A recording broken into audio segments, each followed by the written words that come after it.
Hello students, कैसे हैं आप लोग। उम्मीद है सभी लोग स्वस्थ होंगे। तो हमने कल तक जो पढ़ा वो पढ़ा नॉर्मेलिटी, फॉर्मेलिटी, हेनरीज लॉ और मोल फ्रैक्शन के बारे में। तो चलिए आज का जो टॉपिक है वो पढ़ते हैं, Raoult law. It is a very important topic. Now today's topic is Raoult's law, यानी राउल्ट का नियम। देखिए 1886 राउल्ट नामक वैज्ञानिक थे। इन्होंने जो सॉल्युबिलिटी हमने एक टॉपिक पढ़ा, सॉल्युबिलिटी क्या होती है, यानी सॉल्युबिलिटी होती थी कि सॉल्यूट किसी सॉल्वेंट में कितना ज़्यादा से ज़्यादा घोला जा सकता है, यानी सॉल्यूबल होता है या डिज़ोल्व किया जा सकता है। वो प्रॉपर्टी उसकी सॉल्युबिलिटी कहलाती थी। ठीक है, हम जनरली उसको 100 ग्राम ले सकते थे। ठीक है, आमतौर पर 100 ग्राम लेते हैं। ठीक, तो सॉल्युबिलिटी के आधार पर जो सॉल्यूट है और सॉल्वेंट है, इनका जो नेचर होता था उसको ध्यान में रखते हुए इन्होंने कुछ रूल बनाए, और रूल को फिर उन्होंने बाद में लॉ का नाम दे दिया। और ये लॉ दो प्रकार के सॉल्यूट के लिए बनाया गया है। एक होता है वॉलेटाइल सॉल्यूट यानी वाष्पशील विलय, और एक होता है नॉन वॉलेटाइल यानी अवाष्पशील विलय। ठीक, तो आ जाते हैं हम पहले के ऊपर। पहला हमारे पास वाष्पशील विलय के लिए राउल्ट का नियम, यानी Raoult's law for a volatile solutes. क्या होता है इसे देख लेते हैं कि इस नियमानुसार स्थिर ताप पर वाष्पशील द्रवों के विलयन में प्रत्येक अवयव का आंशिक वाष्प दाब उसके मोल प्रभाज के अनुक्रमानुपाती होता है। यानी इंग्लिश में क्या बोलेंगे इसे कि it state that at a constant temperature, यानी टेम्परेचर या ताप क्या है, निश्चित है, नहीं बदलेगा। फॉर अ सॉल्यूशन, किसी एक विलयन के लिए, ऑफ वॉलेटाइल लिक्विड, यानी कोई भी वाष्पशील जिसमें क्या है, वेपराइज्ड है, जो जिसमें इवेपोरेशन की रिएक्शन होती है, या ठीक है, liquid, the partial vapour pressure, यानी जो थोड़ा बहुत आंशिक वाष्प दाब लगेगा। ठीक, पार्शियल, ठीक है, जिसे हम स्मॉल पी से डिनोट करते हैं, ऑफ ईच कंपोनेंट, दोनों में से कोई जो दो कंपोनेंट है। आपको पता है वॉलेटाइल सॉल्यूशन में दो कंपोनेंट होते हैं, सॉलिड सॉल्वेंट। ठीक है, ईच कंपोनेंट इन सॉल्यूशन, यानी ईच कंपोनेंट इन सॉल्यूशन का मतलब हो गया सॉल्यूट और solvent, is directly proportional to its mole fraction, यानी जो पार्शियल वेपर प्रेशर होगा ये डायरेक्टली प्रोपोर्शनल हो जाता है किसके, मोल फ्रैक्शन के। और मोल फ्रैक्शन में हमने पढ़ा था कि number of moles in a that substance, that component, divided by total number of moles in a solution is called a mole fraction of that component, यानी उस कंपोनेंट के का मोल प्रभाज कहलाएगा, जिसके मोलों की संख्या अब बटे में है कुल मोलों की संख्या लेते हैं हम विलयन की। ठीक है, ये था आपके पास। इसे हम मैथमेटिकली देख लेते हैं। देखिए मैथमेटिकली अगर बात करें, यानी गणितीय रूप में, ठीक है, गणितीय रूप में आ जाएगा हमारे पास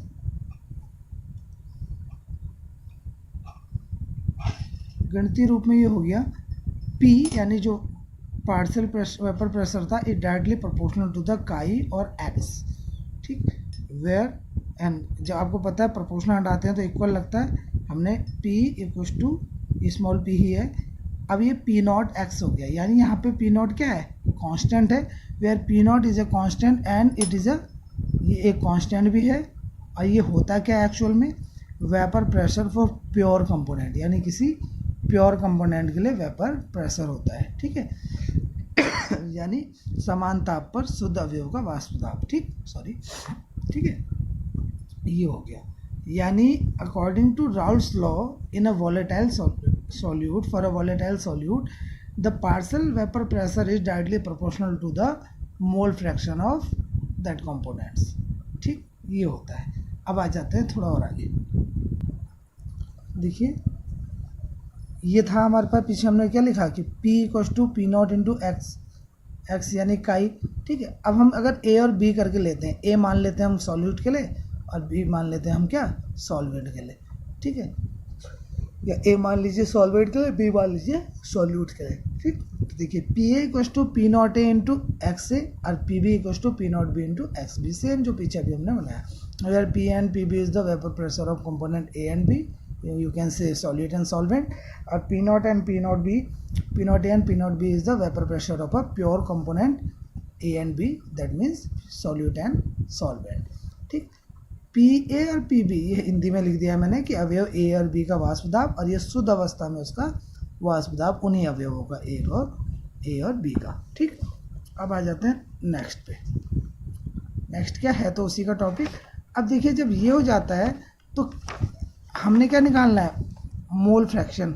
मोल फ्रैक्शन की वैल्यू अगर देखी जाए तो देखिए एक चीज़ और, मोल फ्रैक्शन हमने निकालने के लिए खैर वो तो जो फॉर्मूला लगाया था वो लगाया था कि जिसका मोल फ्रैक्शन निकालते हैं उसके मोल बटे सॉल्यूशन का टोटल मोल।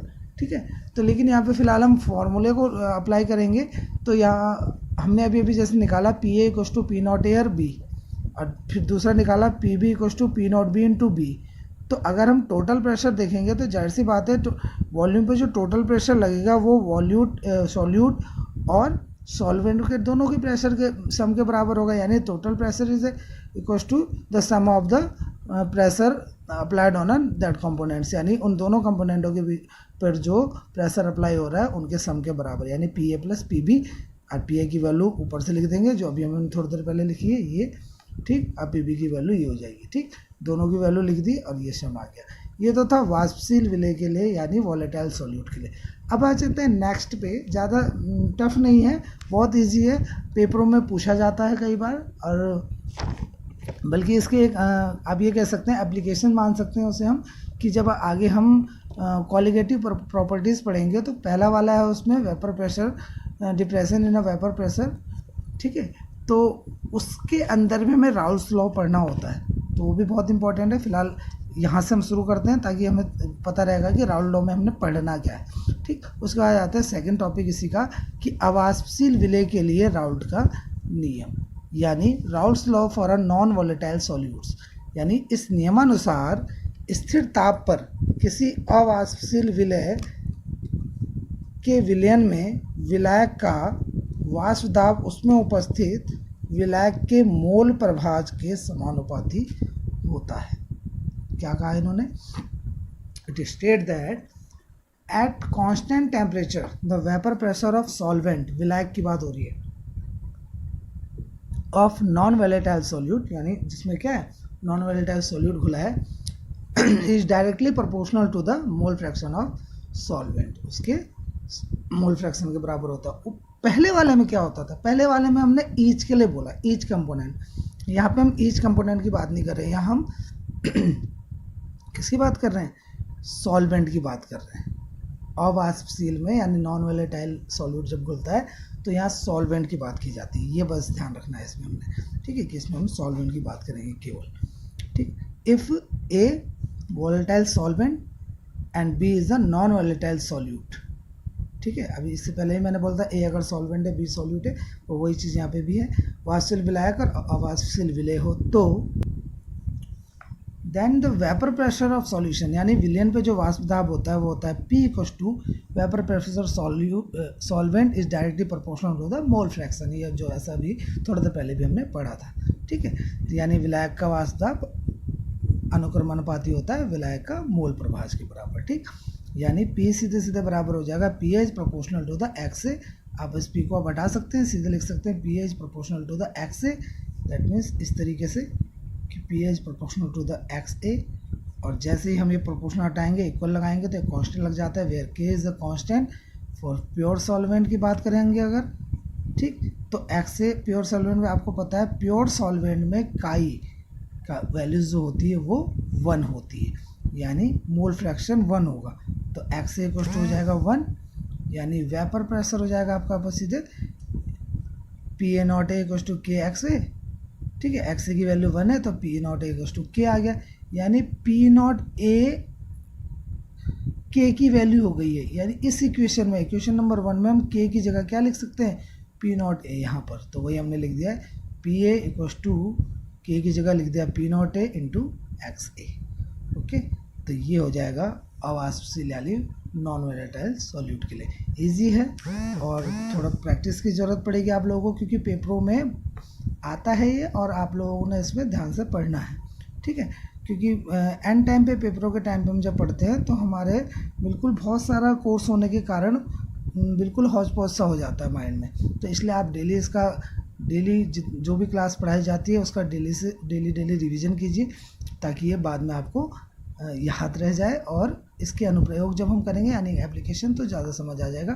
ठीक है, तो ये था very important Raoult's law for your board exam, तो प्लीज़ इसे ज़रूर पढ़िएगा। आ जाते हैं हम अगले टॉपिक पे, जो कि हेनरी का नियम हमने पढ़ा भी था, लेकिन यहाँ पे हेनरी का नियम और राउल्ट नियम, Henry's law and Raoult law में आपस में क्या है, संबंध है कुछ, उस संबंध को दर्शाने के लिए अगला टॉपिक हमारा कि हेनरी के नियम के संदर्भ में राउल्ट का नियम, the Raoult's law in respect with Henry's law, यानी राउल्ट नियम जो है वो किसके रिस्पेक्ट में, हेनरी के नियम के रिस्पेक्ट में रिप्रेजेंट किया गया है। अब we know that according to Raoult's law the vapour pressure of non volatile solid is, ये हमें मालूम है राउल्ट के नियमानुसार ये होता है। हिंदी मीडियम वाले बच्चों के लिए मैंने यहाँ पे इंग्लिश में लिखा है, फिर भी आप ध्यान दीजिएगा मैं जो बोल रहा हूँ कि राउल्ट के नियमानुसार कि किसी अवाष्पशील विलय के पर जो वेपर प्रेशर यानी वाष्प दाब अप्लाई होता है वो ये होता है। ठीक है, ये हमने पढ़ा है अभी। और अकॉर्डिंग टू हेनरी लॉ क्या होता था, हेनरी के नियम में भी ये होता था कि पी ए बराबर, बस हमारे पास ये पी नॉट ए की जगह के एच है, हेनरी कांस्टेंट, बस बाकी सेम है दोनों एक जैसे। ठीक है, इसका मतलब क्या होता है, फ्रॉम फर्स्ट एंड सेकेंड, दस वाष्पशील घटक या गैस का वाष्प दाब विलयन में मोल प्रभाज के अनुक्रमानुपाती होता है। वाष्पशील घटक जो है या गैस का वाष्प दाब मोल प्रभाज के अनुक्रमानुपाती होता है, यानी दोनों ही कंडीशन में, ये भी, इसको भी अगर मैं लिखना चाहूँ तो ऐसे लिख सकता हूँ ना, और इसको भी अगर मैं लिखना चाहूँ तो ऐसे ही तो लिखूँगा, दोनों सेम है। ठीक है, यानी क्योंकि कांस्टेंट आएंगे तो प्रोपोर्शनल लगेगा, तो वही ये कह रहे हैं कि वाष्प दाब जो होता है यानी वेपर वोलेटाइल कंपोनेंट का जो वेपर प्रेशर होता है ये डायरेक्टली प्रोपोर्शनल होता है to the mole fraction of a component on solution of solution, उस कंपोनेंट के मोल प्रभाज के अनुक्रमानुपाती होता है। ये था हेनरी के नियम के संदर्भ में राउल्ट का नियम, यानी Raoult's law with respect to Henry law. Okay, now the next topic is very important for your board exam, कई बार पेपरों में पूछा गया है ये क्वेश्चन भी, कि आदर्श तथा अनादर्श विलयन किसे कहते हैं, इनकी कंडीशंस बताइए और इनके कुछ उदाहरण दीजिए। ठीक है, यानी व्हाट इज द आइडियल और non ideal solution and what condition for any solution which is we can say it is a ideal or it is a non ideal। ठीक, और लास्ट में इसके कुछ एग्जाम्पल, अगर इस तरीके का कोई क्वेश्चन अगर आ जाता है तो उसके लिए ये है, सबसे पहले द्विअंगी विलयनों को दो वर्गों में विभाजित किया गया है, तो एक होता है आदर्श जो कि हेडिंग में है, दूसरा होता है अनादर्श नॉन आइडियल। अब बात करते हैं हम आइडियल सॉल्यूशन की।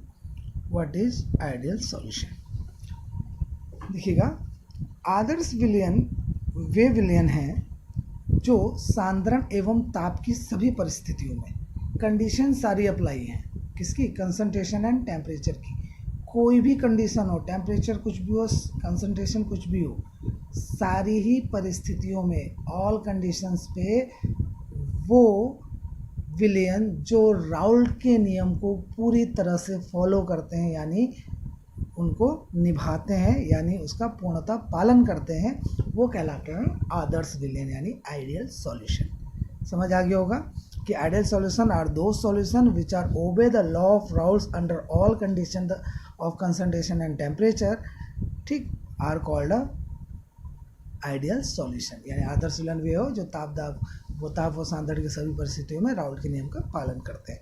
ठीक है, और एक और चीज़ जोड़ी गई इसमें कि जिनके बनने पर, जब ये निर्माण होता है इनका, ये फॉर्म होते हैं, तो एंथैल्पी और आयतन में कोई परिवर्तन नहीं होता, there are no change when it form in a enthalpy and a volume, दोनों जब बनते हैं तो इनकी एंथैल्पी और वॉल्यूम में कोई चेंज नहीं होता है when they are form. Next, आदर्श विलयन बनाने की परिस्थितियाँ, मैंने अभी थोड़ी देर पहले बोला कंडीशंस क्या क्या होती हैं, कि कोई भी विलयन को देख के हम कैसे बता सकते हैं कि वो आइडियल है कि नहीं है, तो उसकी कुछ कंडीशंस होती हैं। फर्स्ट तो हमने आपको बोला ही कि राउल्ट लॉ क्या करेगा, फॉलो करेगा। ये कैसे करता है, इसके लिए यही आता है कि P A equals to P not A x A, अब P B equals to P not B और एक्स बी। अगर ये कंडीशन अप्लाई हो रही है तो इसका मतलब वो राउल्ट लॉ को फॉलो कर रहा है। सेकंड पॉइंट था इसमें डेल्टा एच मिक्सिंग बोले तो मिक्सिंग का मतलब होता है जब वो ऐड कर दिया गया है विलेन में, तो delta H that means the enthalpy, ठीक है, change in enthalpy is equals to the zero. That means इसकी जो एंथैल्पी में परिवर्तन होता है वो क्या होता है, जीरो होता है, कोई परिवर्तन नहीं होता है। ठीक उसी तरह से डेल्टा वी मिक्सिंग भी क्या है, जीरो होता है। ठीक, अब आ जाते हैं एग्जाम्पल पे। एग्जाम्पल है जैसे पहला है बेंजीन एंड टोलुइन। बेंजीन क्या होता है, बेंजीन रिंग आपको पता है C6H6 and toluene benzene ring पे किसी भी एक पोजीशन पे अगर हम CH3 को ऐड कर दे तो ये कहलाता है आपका टोलुइन। ठीक, n hexane and n heptane. Normal सीधे हेक्सेन यानी C6H14 को बोलते हैं हेक्सेन, नॉर्मल सीधी लाइन में होगा तो नॉर्मल होगा अगर कोई ब्रांच नहीं होगी। अब ऐसी एन हेप्टेन का मतलब हो गया C7H16। ठीक, उसके बाद थर्ड है ethyl bromide C2H5Br and ethyl iodide C2H5I। ठीक, क्लोरोबेंजीन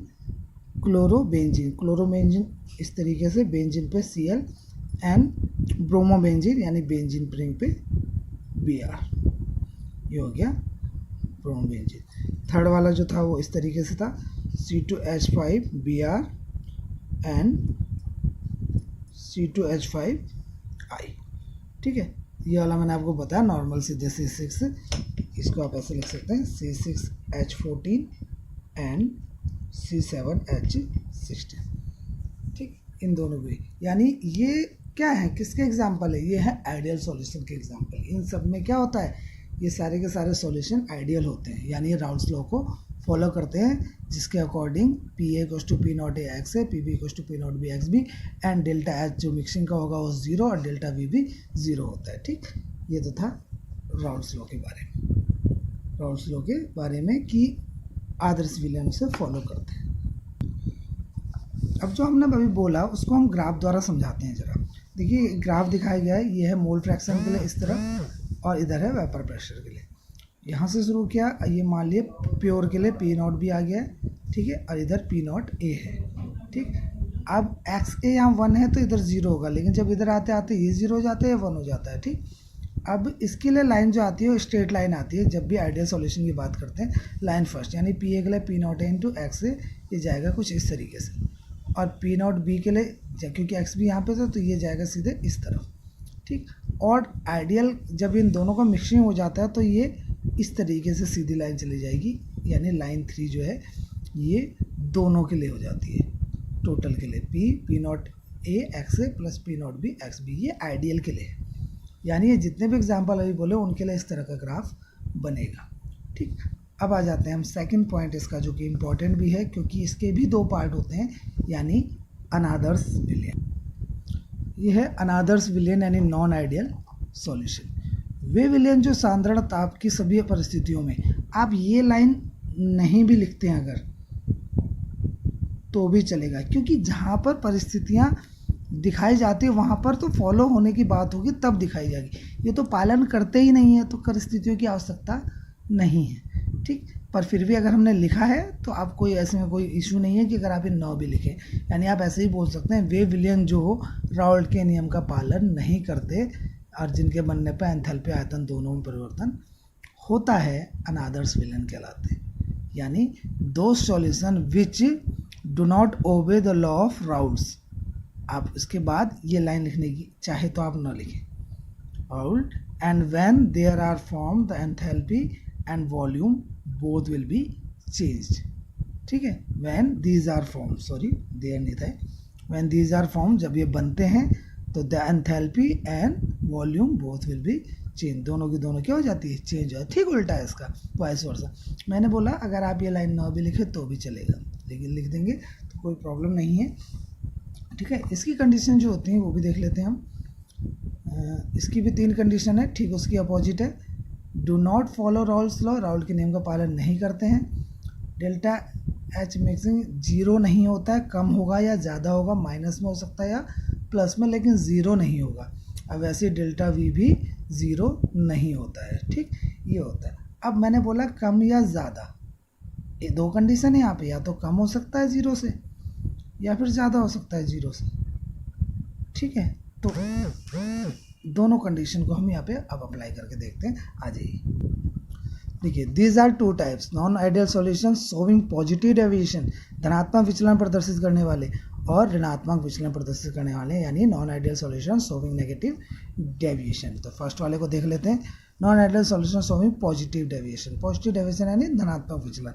इस प्रकार के विचलन में या विलयन में प्रत्येक घटक ए और बी जो होते हैं का आंशिक दाब राउल्ट के आधार पर जो अपेक्षित वाष्प दाब होता है, यानी एक्सपेक्टेड जो वाष्प दाब होता है उससे अधिक होता है, ठीक है। मतलब राउल्ट का नियम जो कहता था कि वाष्प दाब अप्लाई होगा, उसके वाष्प दाब से ये हमेशा ज़्यादा होता है, तभी तो पॉजिटिव होगा, ठीक है। यानी in this type of deviation the partial pressure of each components like A और B are always greater than the partial pressure expected as a Raoult's law, यानी which is according to the as a Raoult's law, ठीक। देखिए, ये जो graph जाना चाहिए था सीधा, ये उससे ऊपर चले गया है, पॉजिटिव हो गया है, ठीक है। ये पॉजिटिव लाइन में चले गया, ये भी और ये भी, ठीक है। ग्राफ इस तरह से चले गया, ठीक है। For deviation, positive deviation non ideal solution के लिए जो कंडीशंस होंगी, देखिए पी नॉट ए जो होगा वो ग्रेटर देन हो जाएगा इन दोनों के मल्टीप्लाई के, सेम यहाँ पर भी, और पॉजिटिव हो जाएगा डेल्टा एच जो मिक्सिंग था और डेल्टा वी जो मिक्स था, ये दोनों के दोनों क्या हो जाएंगे, पॉजिटिव हो जाएंगे, यानी 0 से बड़े हो जाएंगे। ये कंडीशन है कब, धनात्मक विचलन में, ठीक। इसके कुछ एग्जाम्पल देखिए, पहला एग्जाम्पल दे रखा है एथेनॉल एंड एनहेक्सेन, एथेनॉल C2H5OH और एनहेक्सेन C6H14। सेकेंड इसमें ये हो गया एसीटोन और सल्फर कार्बन डाइसल्फाइड, ठीक। यह है एसीटोन CH3COCH3, ये भी एसीटोन है, और एथिल अल्कोहल, ये हो गया मिथाइल अल्कोहल एंड बेंजीन, यह कार्बन टेट्राक्लोराइड एंड क्लोरोफॉर्म, यह water and ethanol, water and methanol. ये सारे के सारे क्या हैं, जो पॉजिटिव डेविएशन दिखाते हैं, ठीक। उसके बाद आ जाते हैं हम नेक्स्ट पे। अच्छा, इसमें एक टॉपिक आया है बीच में, स्थिरघाती मिश्रण, एजियोट्रॉपिक मिक्सचर, और कई जगह यहाँ पे सॉल्यूशन भी बोला जाता है, स्थिरघाती विलयन भी बोला जाता है, या तो इसलिए यहाँ पे लिखा भी है, बल्कि वह विलयन जो बिना संगठन में परिवर्तन के आश्रित होता है, यानी ये सीधे डिस्टिलाइज हो जाता है, ठीक है। ये क्या कहते हैं, a solution that is distilled without change in composition is called azeotropic mixture और एजियोट्रॉपिक सॉल्यूशन, ठीक है। यानी ऐसा विलयन जो बिना संगठन में परिवर्तन, उसका कंपोजिशन नहीं बदलेगा, ठीक है, लेकिन वो सीधे सीधे क्या हो जाए, आश्रित हो जाता है, यानी डिस्टिल्ड हो जाता है, तो उसे बोलते हैं एजियोट्रॉपिक या स्थिरघाती मिश्रण, ठीक है। पेपरों में पूछा गया कई बार और इम्पोर्टेंट भी है, ठीक है। नेक्स्ट, धनात्मक विचलन वाले विलयन के स्थिरघाती निम्न क्वथन एजियोट्रॉप कहलाते हैं, ठीक है। इसका जो होता है वो निम्न क्वथन एजियोट्रॉप भी कहते हैं इसे। अब आ जाते हैं दूसरे तरह के non ideal solution showing negative deviation, यानी ऋणात्मक विचलन प्रदर्शित करने वाले अनादर्श विलयन। इस प्रकार के विलयन में प्रत्येक घटक जो होता है उसका आंशिक वाष्प दाब राउल्ट के नियम के द्वारा जो अपेक्षित वाष्प दाब होता है उससे कम होता है, इसमें ज़्यादा होता था, इसमें कम है, तभी तो नेगेटिव होगा, ठीक है। यानी in this type of solution the partial vapour pressure of each component is always less than the expected vapour pressure by Raoult's law. इसमें जो ग्राफ बनेगा वो देखिए सीधी लाइन से नीचे की तरफ जा रहा है, ठीक है। उसमें ऊपर जा रहा था, इसमें नीचे जाता है, यानी नेगेटिव साइड में चले जाता है, ठीक।